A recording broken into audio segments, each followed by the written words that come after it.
সবাইকে good evening, শুভ সন্ধ্যা। আমার সমস্ত ভাই বোনদের যারা মাধ্যমিক দিতে যাবে, রাত পোহালেই কিন্তু মাধ্যমিক। তো আশা করব যে তোমাদের যেভাবে আমি অঙ্ক প্র্যাকটিস করালাম 5টা মিনিট তোমাদের কাছ থেকে আমি চেয়ে নিচ্ছি, সেইভাবে তোমরা অঙ্কগুলোকে প্র্যাকটিস করেছো। কে কতটা প্র্যাকটিস করলে আমি কিন্তু টোটাল বইটাকে একবার কিন্তু রিভাইজ করে দিলাম। পাটিগণিত, বীজগণিত, পরিমিতি, ত্রিকোণমিতি এবং জ্যামিতি, রাশিবিজ্ঞান সমস্ত কিছু কিন্তু আমি তোমাদেরকে ডে টু ডে একদম টাইম টু টাইম কিন্তু করে দিয়েছি। তো কমেন্ট সেকশনে এসে তোমরা যারা যারা ভিডিও দেখছো তারা কমেন্ট করো যে কাদের কতটা কমপ্লিট হলো, বা তোমরা সমস্ত অঙ্ক কষা শেষ হয়েছে কিনা, সমস্ত কিছু একদম রেডি কিনা, কতটা নিজেকে তৈরি করতে পারলে, এখনও কোনো চ্যাপ্টার সমস্যা আছে কিনা, সমস্ত কিছু সমস্যার সমাধান আমি চেষ্টা করব করার। তাই তোমরা কমেন্ট সেকশনে এসে কমেন্ট করো যে কার কতটা প্র্যাকটিস কমপ্লিট হলো। তো এবার তোমাদেরকে যেটা বলবো সেটা হচ্ছে, এই ভিডিওটাতে আমি যে সময়টুকু চেয়ে নিয়েছি সেই সময়টা তোমাদের জন্যই কিন্তু আমি চেয়ে নিয়েছি।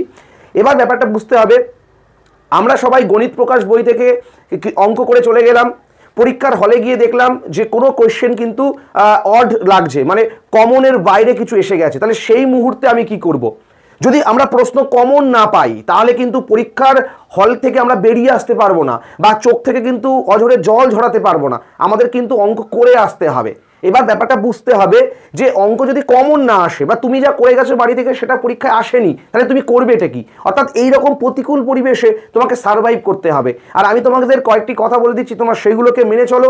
অঙ্ক কমন তো আসবেই, যদি না আসে তখন তোমরা এই জিনিসগুলোকে ফলো করবে, দেখবে পরীক্ষা তোমাদের সবার ভালো হবে। তাই নেগেটিভ পজিটিভ দুটো নিয়ে আমাদেরকে চলতে হবে। ব্যাপারটা বোঝার চেষ্টা করো। যদি কমন না আসে, কোন কোন জায়গাগুলো তুমি কিছু রিকভারি করতে পারবে না সেটা একটু বলে দিই। যদি তোমার জানাশোনো উপপাদ্য না আসে, তুমি কখনোই সেই উপপাদ্য পরীক্ষার হলে 3 ঘন্টা সময়ের মধ্যে রিকভারি করতে পারবে না, এটা অসম্ভব ব্যাপার। তার কারণ যে উপপাদ্য তুমি কখনোই কোনোদিনও করোনি, সেটা ওই মুহূর্তে রিকভারি করা খুব চাপের ব্যাপার। হ্যাঁ, পারবে না এটা বলা ভুল। যারা সারা বছর অঙ্ক করেছে বা যারা সারা বছর অঙ্ককে ভালোবেসেছে তাদের কিন্তু রিকভারি করতে পারবে, তারা কিন্তু ওই মুহূর্তে মাথা থেকে কিন্তু উপপাদ্যটাকে বের করে একটা রেডি করে আসতে পারবে। বাট সবার কথা আমি বলছি, উপপাদ্য সম্পাদ্য এইগুলোকে নিয়ে কিন্তু আমি কোনো কিছু বলবো না, তার কারণ এটা তোমাদেরকে করে আসতেই হবে এমন একটা ব্যাপার। তোমাদের প্রবলেম হতে পারে সাপোজ গিয়ে পাটিগণিত, আমি শুরু করছি পাটিগণিত দিয়ে। পাটিগণিতে গিয়ে দেখলে তোমার জানাশোনা অঙ্কগুলো নেই, কিন্তু একটা কথা মাথায় রাখবে, তোমার সিলেবাসের বহির্ভূত কিন্তু কোনো অঙ্ক আসবে না। অর্থাৎ সরল সুদ কষা, চক্রবৃদ্ধি সুদ, সমাহারে বৃদ্ধি হ্রাস এবং অংশীদারি কারবার, এই অঙ্কগুলোর মধ্যে থেকেই কিন্তু অঙ্ক আসবে।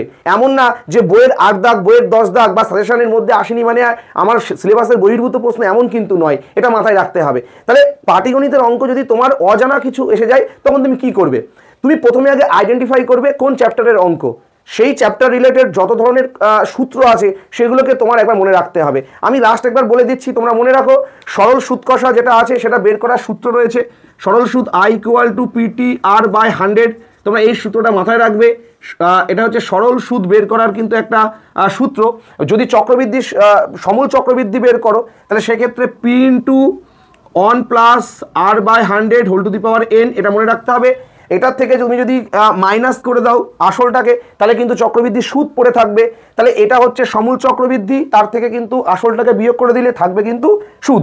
তো এই জিনিসগুলো মনে রাখছো। আর দুটো জিনিস, সমাহারে বৃদ্ধি হলে সূত্রটা P×1 + R/100^n, সমাহারে যদি হ্রাস হয় 1 - R/100^n। এই দুটো সূত্র তোমরা সমাহারে বৃদ্ধি হ্রাস থেকে মনে রাখছো। তারপর তোমরা তোমাদের যা বুদ্ধি আছে সেগুলোকে কাজে লাগাবে। পরীক্ষার হলে সার্ভাইভ করতে হবে, অঙ্কটাকে ভালো করে পড়বে, বারংবার করে পড়বে, দেখবে একটা উপায় বেরিয়েই যাবে। নেক্সট তোমাদেরকে যেটা বলবো, তোমরা যদি দেখো যে পাটিগণিত মোটামুটি আনকমন ছিল, বাট সেটাও তোমরা করতে পারছো, কোনো সমস্যাই নেই, তাহলে যা সূত্রগুলো তো দেখে যাবে।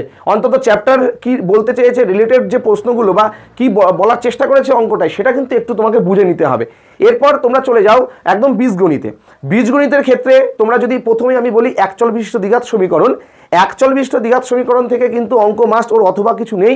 তোমরা বাড়ি থেকে যেগুলো বেশি বেশি করে দেখে যাবে, সেটার মিডিল টার্ম করাটা মানে কি করে করতে হয় সেটা তো তোমরা সবাই জানো, আরেকবার দরকার হলে দেখে গেলে। তারপর শ্রীধর আচার্যের সূত্রটা একবার দেখে গেলে, যে ডাইরেক্ট যদি আমরা x এর মান বের করি -b + √b² - 4ac/2, এই সূত্রটাকে বারবার করে তোমরা দেখে যাবে। নেক্সট যেটাকে বলবো সেটা হচ্ছে যে বীজ, একটা সমীকরণের দুটো বীজ যদি বলা থাকে, একটা আলফা আর একটা মনে করো বিটা, তাহলে এই বীজদ্বয়ের সমষ্টি কি করে বের করতে হয়, অর্থাৎ আলফা প্লাস বিটা, এই সূত্রগুলো তোমরা মনে রাখতে হবে। আলফা প্লাস বিটার সূত্রটা হলো মাইনাস বি বাই এ, অর্থাৎ মাইনাস অফ এক্স এর সহগ বাই এক্স স্কোয়ারের সহগ। আর যদি তুমি করো আলফা বিটা অর্থাৎ বীজদ্বয়ের গুণফল, তাহলে হচ্ছে ধ্রুবক পদ বাই এক্স স্কোয়ারের সহগ অর্থাৎ সি বাই এ। ক্লিয়ার? তো তোমরা এই যে জিনিসগুলো রয়েছে যে বীজদ্বয়ের যোগফল, বীজদ্বয়ের গুণফল, এইগুলো তোমরা বাড়ি থেকে কিন্তু দেখে যাবে, শেষ মুহূর্তে শেষ রাতে এটা দেখে যাবে। তার কারণ এগুলো সূত্র, এগুলো না দেখে গেলে পরীক্ষার হলে তোমাকে কিন্তু অনেকটা খারাপ পজিশন হোল্ড করতে হবে। এরপর যেটা আসে যে বীজদ্বয় কখন বাস্তব হয়, হ্যাঁ বাস্তব কখন সমান হয়, বাস্তব কিন্তু অবাস্তব হবে কখন, অসমান হবে কখন, কোনো বাস্তব বীজ থাকবে না, এইগুলো তোমরা একটু দেখে যাবে। ঠিক আছে? যে বাস্তব এবং অসমান কখন হয়, ওই যে বি স্কয়ার মাইনাস 4ac মান যখন 0, বি স্কয়ার মাইনাস 4ac মান 0 থেকে বেশি, বি স্কয়ার মাইনাস 4ac মান 0 থেকে কম, ওই যে রিলেশনটা আছে সেটা তোমরা একটু দেখে গেলে। তো মোটামুটি এই জিনিসগুলো তোমাকে কাজে লাগাতে হবে পরীক্ষার হলে, যদি আনকমন প্রশ্ন আসে তবে। আচ্ছা, নেক্সট আমি যদি চলে যাই এবার ভেদ। ভেদ থেকে তোমরা কি দেখে যাবে? ভেদ থেকে তোমরা শুধু দেখে যাবে যে এই জিনিসগুলো তোমাদের নিজেরাই বুঝে নিতে হবে যে এর সাথে বি এর সরল সম্পর্ক, তাহলে এ ভ্যারিয়েজেস বি, এর সাথে বি এর ব্যস্ত সম্পর্ক এ ভ্যারিয়েজেস 1/b। এবার এখান থেকে ভ্যারিয়েস চিহ্ন যদি উঠে যায় তাহলে একটা ধ্রুবক আসে, তার সাথে একটা সমান সমান। এই জিনিসগুলো যদি না জানা থাকে তাহলে কিন্তু তুমি ভেদের অঙ্ক কিন্তু কমপ্লিট করতে পারবে না। আর যেটা বলবো যে ভেদের অঙ্কগুলো করতে গেলে তোমাকে একটা জিনিস মনে রাখতে হবে, তোমাকে যদি কোনো কিছু প্রমাণ করতে দেয় যে কিছু একটা ভ্যারিয়েজেস কিছু একটা, তার মানে তোমরা প্রমাণ করবে ওই যা যেটা দেবে সেটা বাই আর একটা ইকুয়াল টু ধ্রুবক, একটা কনস্ট্যান্ট এনে দেবে। এটা মানেই কিন্তু আবার এটা, এই জিনিসগুলো একটু বুঝতে হবে তোমাদেরকে। দ্বিঘাতকরণীর ক্ষেত্রে আমি যেটাকে বলবো, দ্বিঘাতকরণীর ক্ষেত্রে তোমরা যে দ্বিঘাতকরণীটা দেবে সেটা যদি তোমরা নর্মাল হয় তাহলে যেভাবে হরের করণী নিরসন উৎপাদক বের করে সেভাবে করবে। রুটের গুণগুলো করার সময় একটু নিজেদেরকে কন্ট্রোল করবে যেন কোনো ভুলভ্রান্তি না হয়। দ্বিঘাতকরণীর অঙ্কও তোমরা কিন্তু করতে পারবে। আর এবার যেটা বলবো সেটা হচ্ছে যে তোমাদের পরিমিতির পার্টটা নিয়ে একটুখানি আমি বলবো, পরিমিতির পার্টে কি থাকতে পারে। দেখো পরিমিতির অঙ্কগুলো তোমরা আমি বলবো শঙ্কু, গোলক, লম্ববৃত্তাকার চোঙ এবং আয়তঘন, তোমরা এদের সূত্রগুলোকে আগে সবাই খাতাতে লিখে একবার মুখস্থ করে নাও।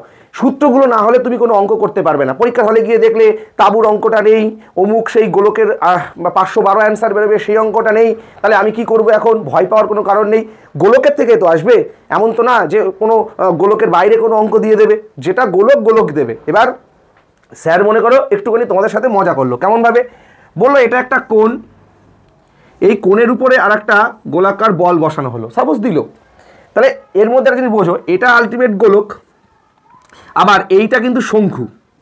তাহলে এবার তোমাকে যদি টোটালটার ক্ষেত্রফল বের করতে দেয় এরকম দিলে তুমি ঘাবড়ে যাও, বাট ঘাবড়ে যাবে না, তুমি ছবি এঁকে বোঝার চেষ্টা করবে যে কোনটা শঙ্কু কোনটা গোলক। তাহলে গোলকের সমতলের ক্ষেত্রফল তুমি জানো, শঙ্কুর সমতলের ক্ষেত্রফল তুমি জানো। এই যে বিচার বিবেচনাগুলো পরীক্ষার হলে এইগুলো একটু করতে শিখতে হবে। তাহলে তার জন্য কি করতে হবে? সূত্রগুলোকে তোমরা একটু গুরুত্ব দেবে। ঠিক আছে? সূত্রকে যদি তুমি গুরুত্ব না দাও তাহলে পরীক্ষার হলে কিন্তু সমস্যার সম্মুখীন হবে। যেমন গোলকের ক্ষেত্রে যদি বলি আয়তন, তার মানে 4/3 পাই আর কিউব, এগুলো মনে রাখতে হবে। তাহলে পরীক্ষার হলে যে কোনো গোলক দিক না কেন একটু তোমার বুদ্ধি তো অবশ্যই আছে, সেগুলোকে কাজে লাগাবে, দেখবে যে সমস্ত অঙ্ক সলভ হয়ে যাচ্ছে। কোনো অঙ্ক একবার পড়ে যদি না বুঝতে পারো বারংবার করে পড়ো, দেখবে একটা সলিউশন ঠিক বেরিয়ে যাবে। আর ক্যালকুলেশন করার সময় মাথায় রাখবে প্রথম লাইন থেকে দ্বিতীয় লাইনে যখন আসছো ঠিক করছো কিনা, কোনো ভুল হচ্ছে কিনা, এই জায়গাগুলো কিন্তু অবশ্যই তোমাদের দেখতে হবে। এবার বলি তোমাদের height and distance. Height and distance থেকে যে অঙ্কগুলো দেবে ত্রিকোণমিতির, তোমরা হাইট অ্যান্ড ডিস্টেন্সের অঙ্ক যখন তুমি করবে তখন ছবিটা আঁকবে বাধ্যতামূলক। যদি তোমার চেনা জানা অঙ্ক হয় তো কোনো ব্যাপার নেই, তুমি তো নর্মালি করে দিতে পারবে। বাট যদি দেখছো যে তোমার চেনা জানা নেই তখন কি করবে? তাহলে তুমি এখান থেকে দুটো জিনিস মনে রাখো। যখন তুমি মনে করো একটা ছাদ, এটা কোনো একটা রাস্তার কোণ, তুমি যখন নিচ থেকে উপরের দিকে দেখবে, মানে নিচ থেকে যখন তুমি উপর দিকে দেখছো তখন তোমার হচ্ছে উন্নতি কোণ, মনে থাকবে। আবার যখন তুমি উপর থেকে যদি কাউকে নিচে যে কোণে দেখবে সেটাকে বলবো আমরা অবনতি কোণ। তাহলে এই যে নিচ থেকে উপর, উপর থেকে নিচ, কোনটা উন্নতি কোনটা অবনতি, এইগুলো তোমাদের একটু কিন্তু মনে রাখতে হবে। তারপর একটা ছবি আঁকবে, যেভাবে বলা থাকবে তুমি ছবি এঁকে নেবে। ছবি আঁকার পরে কি কি পেলে দেখবা এমনি অঙ্কটা আশা করছি মিলে যাবে। যে না এখান থেকে মনে করো একটা টাওয়ার ছিল, এর সামনে আর একটা টাওয়ার, হ্যাঁ এই গোড়া থেকে দেখলে একে এত ডিগ্রি কোণে দেখলে এত লাগে, আবার এত ডিগ্রি কোণে এত, তাহলে আমার বের করতে হবে এদের মধ্যবর্তী কত ডিস্টেন্সে আছে, এই এসব বলে দিল মনে করো। তাহলে তুমি একটা ছবি না আঁকা পর্যন্ত কিন্তু বুঝতে পারবে না যে কীভাবে অঙ্কটা হবে। তাই ভয় কোনো কারণ নেই, যে কোনো অঙ্কই যদি আনকমন হয়ে যায় বাট সেটাকে করাই যাবে যদি তোমার একটা বেসিক জ্ঞান থাকে। তাই হাইট অ্যান্ড ডিস্টেন্সের একটা বেসিক যে জ্ঞানটা রয়েছে, যেটা তোমরা সবাই জানো যে ট্যান থিটাটা বারংবার করে এখানে লাগছে, তাহলে তুমি ট্যান থিটা মানে যেটা জানো সেটা তোমার লেখা শিখতে হবে। যে না, আমি যদি এখান থেকে এখন বের করি ট্যান থিটা, তাহলে এদিকে লম্ব রয়েছে, ভূমি রয়েছে, এগুলোকে তোমাকে তো বুঝতে হবে, কোনটা ভূমি কোনটা লম্ব, এগুলো তো জানা দরকার। তো এই প্রসঙ্গে একটু বলে রাখি, যেটা 90 ডিগ্রি, তাহলে সেই 90 ডিগ্রির সামনের বাহুটার নাম হচ্ছে অতিভুজ, মনে থাকবে। এবার যদি তোমার কোনো অ্যাঙ্গেল নোন থাকে, মনে করো এটা জানা আছে, তাহলে যে কোনো জানা একটা কোণের সামনের বাহুটা কিন্তু আমার হয়ে যায় লম্ব, এটা মাথায় রাখতে হবে। তাহলে 90 ডিগ্রির সামনের বাহুটার নাম হচ্ছে অতিভুজ। আর তোমার যদি কোনো নোন অ্যাঙ্গেল থাকে, মানে জানা কোণ থাকে, সেই কোণটার সামনের বাহুটা হয়ে যায় কিন্তু আলটিমেট লম্ব, এটা মাথায় রাখতে হবে। তো এই প্রসঙ্গে আরও যে কটা জিনিস রয়েছে, বিশেষ করে মনে করো যে কোনো ছাদ থেকে দেখছো আর একটা পতাকা, তাহলে একটা ছাদ মোটামুটি একটা নিজের বোঝার মতো এঁকে নিলে, সামনে একটা পতাকা টাঙিয়ে দিলে, তো সেখান থেকে উন্নতি কোণ এত হলে কত দূরে রয়েছে, এগুলোর নর্মালাইজ। কিংবা সূর্যের ক্ষেত্রে যখন আমরা উন্নতিকোণ দিয়ে দেখার চেষ্টা করছি সূর্যের ক্ষেত্রে, তো এই যে ছবি কিন্তু মাস্ট তোমাদেরকে আঁকতে হবে। তো ছবি যদি না আঁকা জানো তাহলে কিন্তু সমস্যা। একটা কথা বলে রাখি এই প্রসঙ্গে, যদি সূর্যের এরকম টাইপসের কোনো প্রশ্ন দেয়, তো একদম ছবিটা এইরকম তোমরা আঁকবে, এরকম একটা ছবি এঁকে নেবে, এই যারা ছবি এঁকে নেবে, কিচ্ছু নেই, নামকরণ করবে ABCD। যারা একদম বুঝতে পারছো না তাদের জন্য এইটা মনে করো, এই যেটা কমবে বাড়বে যে জায়গাটুকু, সেটা এইটা, মানে 3 মিটার কমেছে ছায়ার দৈর্ঘ্য, 4 মিটার কমেছে ছায়ার দৈর্ঘ্য, এছাড়া আর কিছু না। আর তাহলে বুঝতে পারছো যে এদের মধ্যে একটা থাকবে বড় কোণ, একটা থাকবে ছোট কোণ। তাহলে আলটিমেট এই যে বড়টা সেটা সবসময় এখানে থাকবে। তাহলে 60 ডিগ্রি যদি এখানে থাকে, সাপোজ এটা 30 ডিগ্রি, তাহলে এটা সবসময় কম হবে। তাহলে ছবি আঁকার গেট আপ কি, সূর্যের এই সমস্ত উন্নতিকোণের অঙ্কগুলো করতে গেলে, যে সূর্য এত উচ্চতায় রয়েছে, হ্যাঁ, সূর্যের 60 ডিগ্রি তখন কোণ ছিল, 30 ডিগ্রি যখন কোণ হলো, ছায়ার দৈর্ঘ্য এতটা বেড়ে গেল। তো এই ছবিটার গেট আপ হচ্ছে এইরকম একটা ছবি, যে এইটা সবসময় ওই যত দূরত্বে চলে যাচ্ছে সেইটা, যেটা সবচেয়ে বড় কোণ সেটা থাকছে সামনে, যেটা ছোট কোণ সেটা থাকছে পেছনে, আর হয়তো এইটা আমার বের করে দিতে হবে সে কতটা উচ্চতায় রয়েছে। তো এই ছবিগুলো কিন্তু তোমাদের লাগবে, ছবিগুলো অবশ্যই আঁকা শিখে যেও। আর যেটা বলবো, রাশিবিজ্ঞানের ক্ষেত্রে যেভাবে সাজেশন দেওয়া রয়েছে তোমরা সেটাই করার চেষ্টা করবে। আর গড় বের করার সূত্র, মধ্যমা বের করার সূত্রগুলো জাস্ট বেশি বেশি করে গুরুত্ব দাও। আমি আবারও বলছি, সূত্র জানা থাকলে অনেক অঙ্ক তোমার সলভ হয়ে যাবে। নর্মাল যেভাবে করে সেভাবে ছক করে নিয়ে, পরিসংখ্যা বিভাজন ছক বের করে নিয়ে, কোনটা xi, কোনটা fi, কোনটা fi xi, কখন সামেশন অফ fi xi হয়, এই সমস্ত কিছু কিন্তু একটা জায়গায় করে নিয়ে অঙ্কটাকে সলভ করার চেষ্টা করবে। তো টোটালি মোটামুটি তোমাদেরকে যতটা প্রয়োজন আমি বলে দিলাম। ত্রিকোণমিতির ক্ষেত্রে সাইন কস, ট্যান কোসেক, কট সেক, এদের যে মানগুলো হয়, মানটা কিন্তু অবশ্যই মুখস্থ করে যেও, মানটা খুব দরকার। পুরক্ষণের ক্ষেত্রে sin 90 - θ = cos θ, cos 90 - θ = sin θ। এই যে টোটাল যে জিনিসপত্রগুলো রয়েছে, এক কথায় সমস্ত সূত্রগুলোকে তুমি পরীক্ষার আগের দিন রাত্রে কিন্তু অবশ্যই একবার চেকিং করে যেতে হবে। তার কারণ এখন আর তুমি অঙ্ক বেশি করতে পারবে না, সময়টা খুব সীমিত হয়ে আসছে। সেহেতু তোমার এখন কাজ হচ্ছে প্রত্যেকটা চ্যাপ্টার থেকে যা যা সূত্রগুলো ছিল সেগুলোকে একটা কভার করা, আর সেটা নিয়েই পরীক্ষার হলে চলে যাওয়া। তো মোটামুটি এই সবাইকে বলবো, ভয় পাওয়ার কোনো দরকার নেই, অঙ্ক প্রশ্ন ভালো হবে। আর এই প্রসঙ্গে একটা কথা বলে রাখি, বহু ছেলে মেয়ে কমেন্ট করছে, স্যার নাকি প্রশ্ন লিক হয়েছে, আমাদের নাকি 3 নম্বর সেটে প্রশ্ন হবে, অনেক নাকি কঠিন। এই সমস্ত গুজবে তোমরা কান দেবে না, প্রশ্ন কোনো লিক হয়নি, কিচ্ছু হয়নি, এসব ফাউ কথা। কিছু গুজব রটাচ্ছে অনেক ইউটিউবাররা রয়েছে, যারা ভাবছে যে প্রশ্ন লিক বলে একটা থাম্বনেল বানিয়ে ছেড়ে দিচ্ছে, সবাই সেখানে গিয়ে ভিডিও দেখছে, বাট প্রশ্ন লিক ফিক কিছু হয়নি। তাই নিজের পড়াশোনাতে মন দাও, এই আর মাত্র কিছুটা সময় রয়েছে, ওসব কথা বাদ দাও। নিজেরা যতটা পারবে তুমি তোমার বেস্ট দেওয়ার চেষ্টা করবে পরীক্ষার হলে, দেখবে যে তোমার পরীক্ষা কিন্তু খুব ভালো হবে। তাই পরীক্ষায় প্রশ্ন যদি সাপোজ কমন নাও আসে, নিজের উপর বিশ্বাস রাখবে, যতটা শিখেছো সেটাকে পরীক্ষার খাতায় রিফ্লেক্ট করার চেষ্টা করবে, তাহলে দেখবে যে তোমার পরীক্ষা কিন্তু খুব ভালো হবে। তো তাড়াতাড়ি করে সবাই শেষ মুহূর্তের প্রিপারেশনটা নিয়ে নাও। আর তোমাদের কার কতটা প্রস্তুতি হলো, কার অঙ্কে কতটা সমস্যা দূর হলো, অবশ্যই কমেন্ট সেকশনে কমেন্ট করো। দেখা হবে আবারও নতুন ভিডিওতে, ততক্ষণ সবাই ভালো থেকো, টেক কেয়ার।